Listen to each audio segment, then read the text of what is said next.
안녕하세요, 오토캐스트 이다일입니다. 여기는 LA 모터쇼의 쉐보레 부스입니다. 쉐보레의 나라 미국이죠. 미국에서 태어난 브랜드 쉐보레.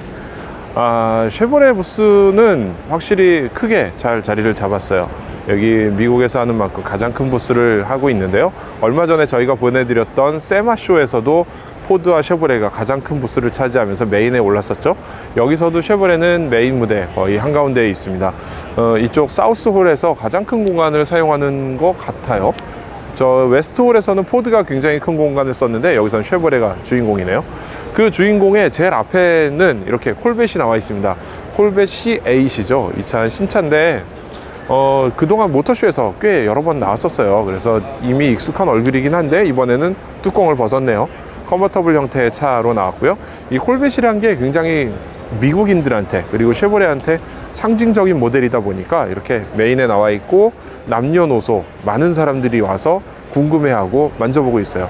뭐 짧게 말씀드리자면은 2차 대전 이후에 유럽에서 스포츠카를 타본 미국의 군인들이 미국으로 돌아왔을 때, 전쟁에서 승리하고 돌아왔을 때 왜 우리나라에는 저런 컴팩트하고 아름다운 스포츠카, 고성능의 자동차가 없느냐, 이런 의문을 가지면서 이제 뭐 소득 수준도 좋아지고 경제도 발전되고 하다 보니까 그런 차가 필요해서 우리도 만들어 보자 라고 해서 나온 것이 바로 이 콜벳이에요.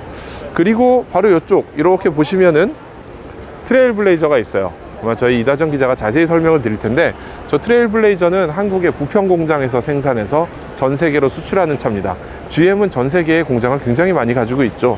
최근에 몇 개 줄이기도 하고 뭐 다시 생산량을 늘리기도 하고 이렇게 했는데, 한국 GM하고는 생산을 늘리는 데 합의를 했어요. 그래서 신차를 배정했는데 바로 그 차가 저 트레일블레이저입니다. 우리나라에 따지면은 기아 셀토스하고 비슷한 크기, 그러니까 준중형 SUV급인 차가 되겠습니다. 근데 사실 미국에서 저런 차가 주력은 아니죠. 이쪽에 보시면은 저쪽 옆으로 쭉 있는 것들이 전부 다 쉐보레 픽업 트럭들이에요. 이 쉐보레 픽업은 굉장히 유명하죠. 실버라도, 저 빨간 차는 실버라도예요.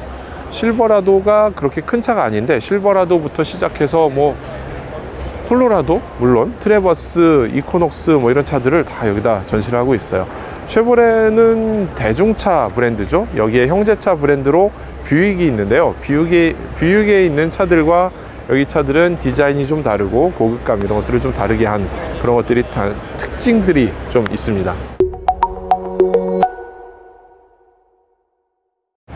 이 차는 블레이저예요. 이게 좀 헷갈릴 수 있는 게 쉐보레에는 트레일 블레이저와 블레이저 다른 차가 있습니다.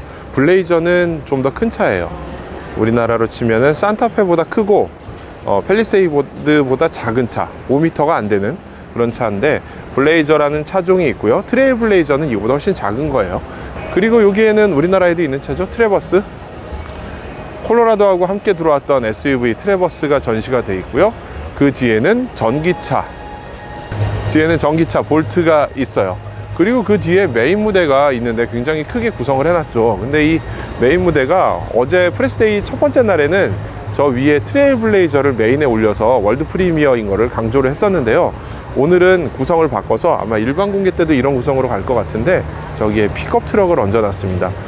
픽업 트럭이 아무래도 많이 팔리는 나라고 실제로도 저 픽업에 관심 있는 사람들이 훨씬 많다 보니까 트레일블레이저는 앞쪽으로 좀 밀어놨고요. 맨 앞에는 콜벳을 세워놨고 메인 무대에는 픽업 트럭들을 올려놨어요.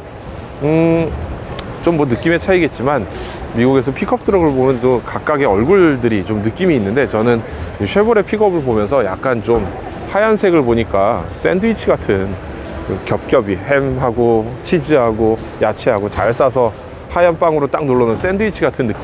저희가 여기서 가장 주목하는 거는 역시 트레일블레이저죠. 저 뒤에 아까 저 이다정 기자가 리뷰할 때도 있었는데, 저분들 어디선가 이런 동남아 아니면 인도 쪽에서 오신 분들 같은데 계속 저 트레일블레이저의 수치를 계속 재고 있어요. 저렇게 모터쇼에서는 신차가 나오면 그거 카피를 하기도 하거든요.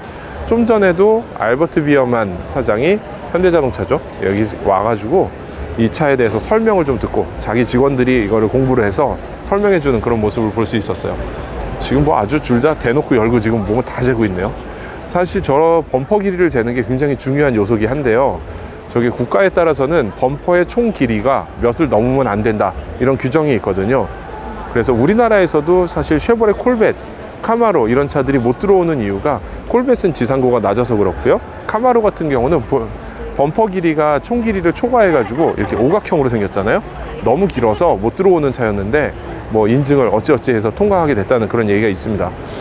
지금도 쉐보레에 대해서 굉장히 공부를 많이 하러 온 것 같아요. 저 차는 제3세계, 그 다음에 이 미국, 그 다음에 한국 이런 데서 굉장히 인기가 좋을 차예요. 자, 이렇게 봤고요. 쉐보레 부스까지 보면서 저희가 이번 LA 모터쇼 대강 정리를 하게 되는데요. 이 쉐보레, 미국에서 쉐보레 부스에서 이런 트레일 블레이저 같은 차를 런칭했다는 게 굉장히 큰 의의도 있겠고요. 올해 LA 모터쇼에서 사실 현대, 기아, 뭐 제네시스, 그다음에 쉐보레 이런 우리나라에 공장을 갖고 있는 회사들에서 내놓은 차들 중에 진짜로 완전히 새 양산차는 트레일블레이저밖에 없었거든요. 그래서 저희가 좀 집중을 좀 더 해서 보게 되는 계기가 됐습니다. 쉐보레 부스는 이 정도로 소개를 시켜드리고요. 저희가 또 다른 영상에서는 트레일블레이저에 대한 자세한 소개 이다정 기자가 했었고요. 어제 프레스데이에 대한 얘기 또 따로 있으니까 그거 다시 한번 정리해서 연결해서 보시면 좋을 것 같아요. 구독 눌러주시거나 여기 옆에 이런데 이렇게 딱 누르시면은 다음 영상 나오게 준비하겠습니다. 오토캐스트 이다일입니다.